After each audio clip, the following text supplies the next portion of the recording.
வகுப்பு 5. தலைப்பு: காற்று, பண்புகள், பயன்பாடுகள் மற்றும் மாசுபாடு. வணக்கம் மாணவ செல்வங்களே, உங்கள் அனைவருக்கும் அன்பார்ந்த வரவேற்பு. இது விஷ்ணுவின் பிறந்த நாள். அவன் தனது நண்பர்களான ரோஹன், மோஹித், விஸ்வா, ரீது, வீணா மற்றும் அஞ்சு ஆகியோரை மாலை விருந்துக்கு அழைத்திருந்தான். விஷ்ணுவின் தந்தை ராகவ் சில மாயாஜால வித்தைகளை அறிந்தவர். நிகழ்ச்சியின் போது அவர் ஒரு பெரிய பலூனை உடைக்க முயன்றார். ஆனால் அது வெடிக்கவில்லை. பிறகு ஊதப்படாத ஒரு பலூன் காற்றில் பறக்க தொடங்கியது. இதை பார்த்த குழந்தைகள் ஆச்சரியமடைந்தனர். மறுநாள் பள்ளியில் ரீது இந்த மாயாஜால வித்தையை பற்றி ஆசிரியரிடம் கூறினாள். ஆசிரியர் புன்னகைத்து, பலூன்கள், பாராசூட்கள் மற்றும் கிளைடர்கள் அனைத்தும் பறக்க காற்று தேவை என்று கூறினார். ஆகையால் குழந்தைகளே, இன்று 5ஆம் வகுப்பு சுற்றுச்சூழல் அறிவியல் பாடத்தின் காற்றின் பண்புகள், பயன்பாடுகள் மற்றும் மாசுபாடு பற்றி கற்றுக்கொள்ளலாம். நாம் காற்றை சுவாசிப்பதாலேயே உயிர் வாழ்கிறோம். காற்று அனைத்து தாவரங்களுக்கும், விலங்குகளுக்கும் மற்றும் மனிதர்களுக்கும் அவசியமானது. பூமியை சுற்றியுள்ள காற்றின் படலமே வளிமண்டலம் என்று அழைக்கப்படுகிறது.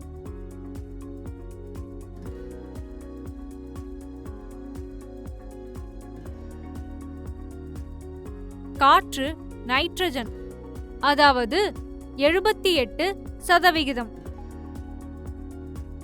ஆக்சிஜன், அதாவது 21%, கார்பன் டை ஆக்சைடு, நீராவி மற்றும் பிற வாயுக்கள், அதாவது 1% போன்ற வாயுக்களின் கலவை ஆகும்.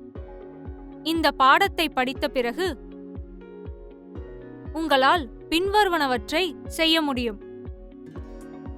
காற்றின் பண்புகளை புரிந்து கொள்ளுதல், காற்றின் பயன்பாடுகளை ஆராய்தல், காற்று மாசுபாட்டின் காரணங்கள் மற்றும் மூலங்களை அடையாளம் கண்டறிதல். முக்கிய சொற்கள்: காற்றாலை,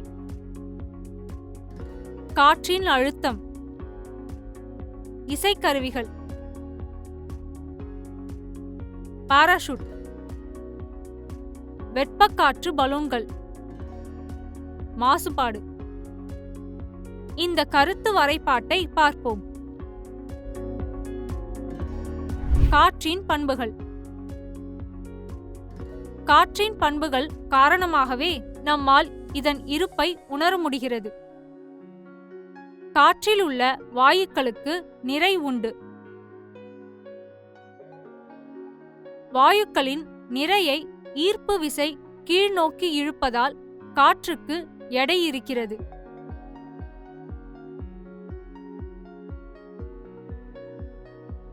இந்த எளிய பரிசோதனையை கவனியுங்கள்.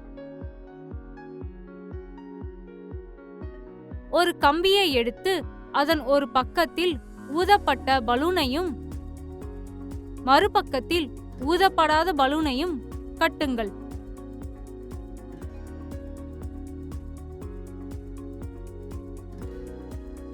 கம்பியை நடுப்பகுதியில் பிடிக்கவும்.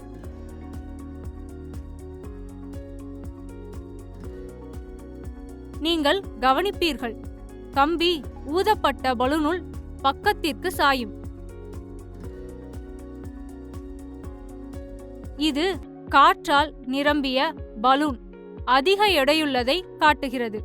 அதனால் காற்றுக்கு எடை உண்டு என்பதை நிரூபிக்கிறது. காற்று இடத்தை ஆக்கிரமிக்கும் ஒரு காலியான பாட்டிலை எடுத்துக்கொள்ளுங்கள். அது உண்மையில் காலியாகத்தான் இருக்கிறதா? இல்லை, அது காற்றால் நிரம்பியுள்ளது. இதன் மூலம் காற்று இடத்தை எடுத்துக்கொள்கிறது என்பதை காட்டுகிறது. காற்று அழுத்தத்தை வெளிப்படுத்தும்.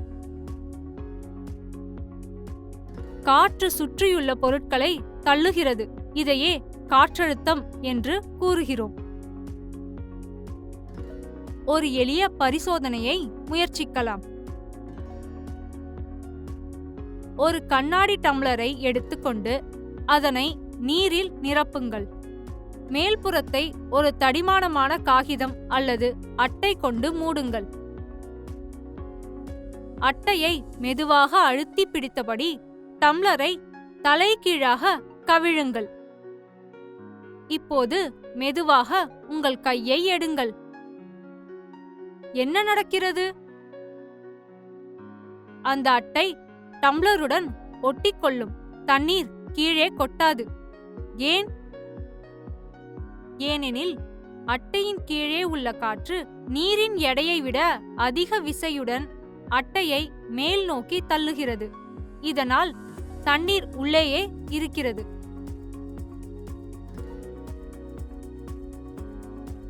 காற்றழுத்தம் மலர்களின் நறுமணத்தை ஓர் இடத்திலிருந்து மற்றொரு இடத்திற்கு எடுத்துச் செல்ல உதவுகிறது. இது நமக்கு உறிஞ்சிக் குழாய் மூலம் பழச்சாறு குடிக்கவும் மிதிவண்டி ஓட்டவும் உதவுகிறது.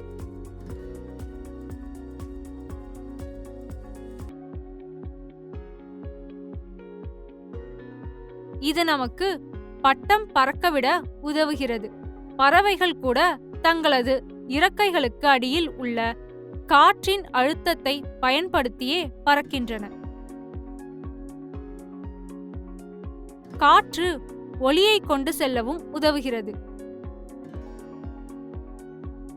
இந்த இசைக்கருவிகளை பாருங்கள். புல்லாங்குழல், ஷனாய், மவுத் ஆர்கன் மற்றும் விசில். நாம் இதில் காற்றை ஊதும்போது அந்த காற்று கருவியின் உள்ளே அதிர்வுகளை உருவாக்குகிறது.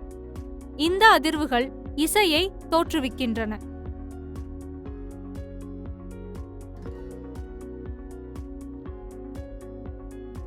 காற்றின் பயன்பாடுகள். நீங்கள் ஒரு பாராசூட் பார்த்தீர்களா?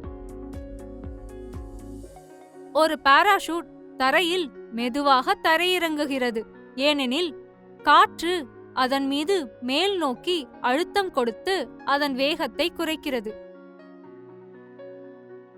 அவசர காலங்களில் பயன்படுத்துவதற்காக விமானங்கள் மற்றும் ஹெலிகாப்டர்களில் பாராசூட்கள் கொண்டு செல்லப்படுகின்றன. பாராகிளைடிங் என்பது ஒரு உற்சாகமான விளையாட்டு. இதில் மக்கள் பாராசூட்டை பயன்படுத்தி காற்றில் பறக்கிறார்கள்.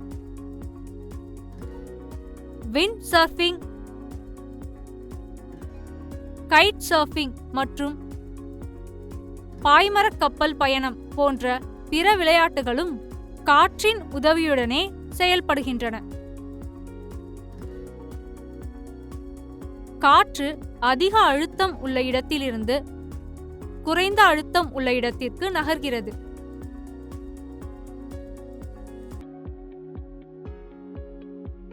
காற்றின் வலிமை ஒரு காகித விசிறி அல்லது காற்றாலை போன்ற பொருட்களை நகர்த்த போதுமானது.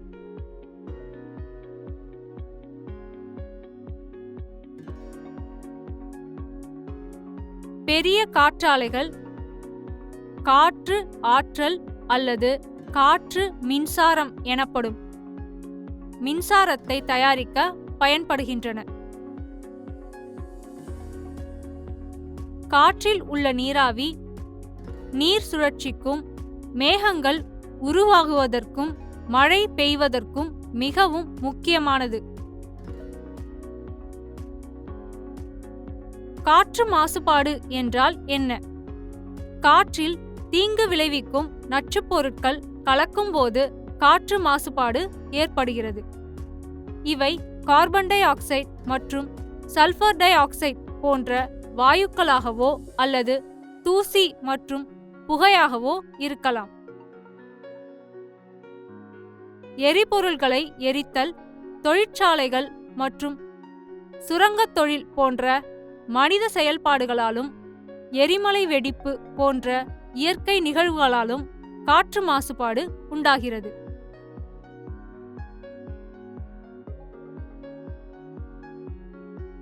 இது மனிதர்கள், விலங்குகள், தாவரங்கள் மற்றும் ஒட்டுமொத்த சுற்றுச்சூழலுக்கும் தீங்கு விளைவிப்பதாகும். காற்றின் மாசுபாட்டின் விளைவுகள். காற்று மாசுபாடு எல்லா உயிரினங்களையும் பாதிக்கிறது. மனிதர்களில் காற்று மாசுபாடு கடுமையான சுகாதார பிரச்சனைகளை ஏற்படுத்துகிறது. உதாரணமாக ஆஸ்துமா, நிமோனியா, இதய நோய்கள்.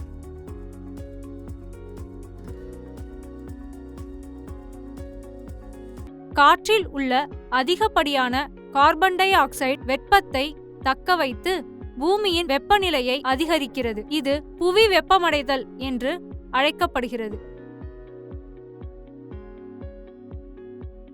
நைட்ரஜன் ஆக்சைடுகள் மற்றும் சல்பர் ஆக்சைடுகள் போன்ற ஆபத்தான வாயுக்கள் மழை நீருடன் கலந்து அமில மழையாக விழுகிறது. மண், நீர் மற்றும் உயிரினங்களுக்கு சேதத்தை ஏற்படுத்துகிறது. ஓசோன் படலம் அழிதல். குளோரோஃப்ளோரோ கார்பன்கள் ஓசோன் படலத்தை அழிக்கின்றன. இந்த ஓசோன் படலமே சூரியனிடமிருந்து வரும் தீங்கு விளைவிக்கும் புற ஊதா கதிர்களிலிருந்து நம்மை பாதுகாக்கிறது.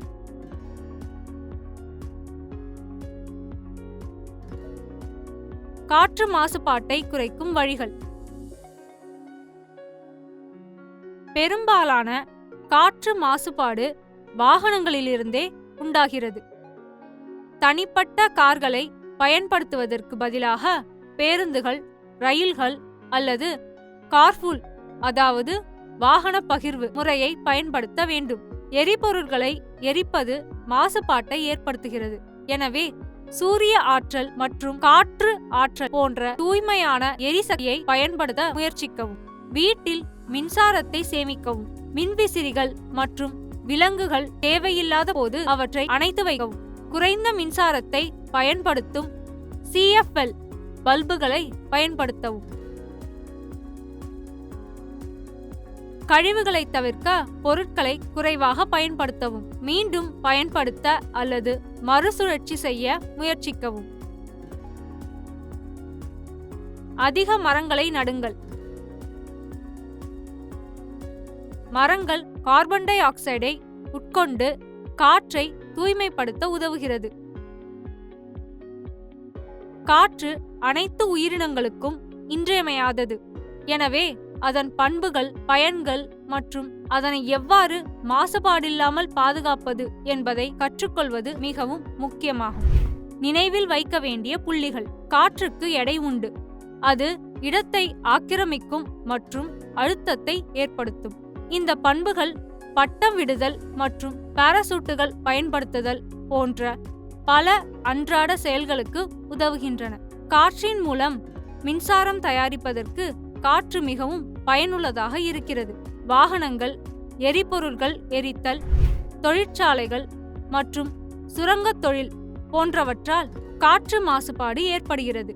இது உடல்நலப் பிரச்சனைகள், புவி வெப்பமடைதல், அமில மழை மற்றும் ஓசோன் படல பாதிப்பு ஆகியவற்றை உண்டாக்குகிறது. அதிக மரங்களை நடுவதன் மூலம் எரிபொருட்கள் மற்றும் வாகனங்களின் பயன்பாட்டை குறைப்பதன் மூலம் நாம் மாசுபாட்டை குறைக்கலாம்.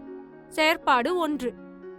காற்றாலை மற்றும் மின்சார உற்பத்தி செய்யும் மாடலை கார்ட்போர்ட் அல்லது சார்ட் பேப்பர் கொண்டு தயாரிக்கவும். மாணவர் அறிவு மதிப்பீடு. பின்வரும் கேள்விகளுக்கு பதிலளிக்கவும். கேள்வி 1. காற்றின் பண்புகள் யாவை? கேள்வி 2. காற்று நமக்கு எவ்வாறு பயனுள்ளதாக இருக்கிறது? கேள்வி 3. காற்று மாசுபாடு என்றால் என்ன? காற்று மாசுபாட்டின் காரணங்கள் சுருக்கமாக எழுதவும். கேள்வி 4. காற்று மாசுபாட்டை நாம் எவ்வாறு தடுப்பது? கோடிட்ட இடங்களை நிரப்பவும். கேள்வி 1. காற்று டேஷ் ஆக்கிரமித்து எடையை கொண்டுள்ளது.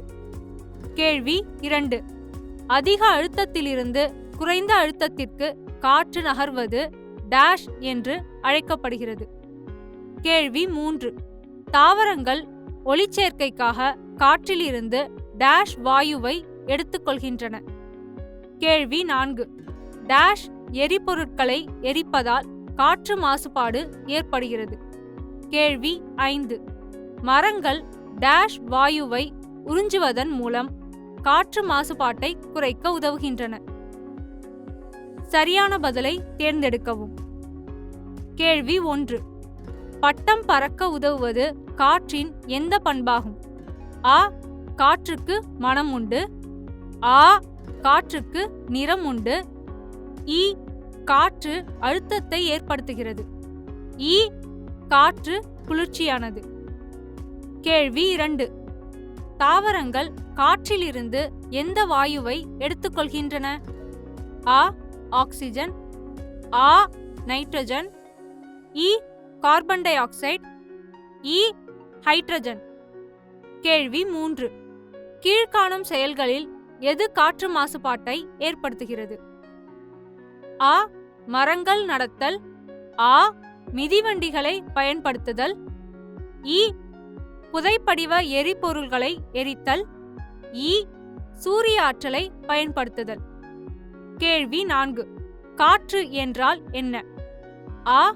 அசையாமல் இருக்கும் காற்று. ஆ. நகரும் நீர். இ. நகரும் காற்று. இ. காற்றில் உள்ள ஒளி.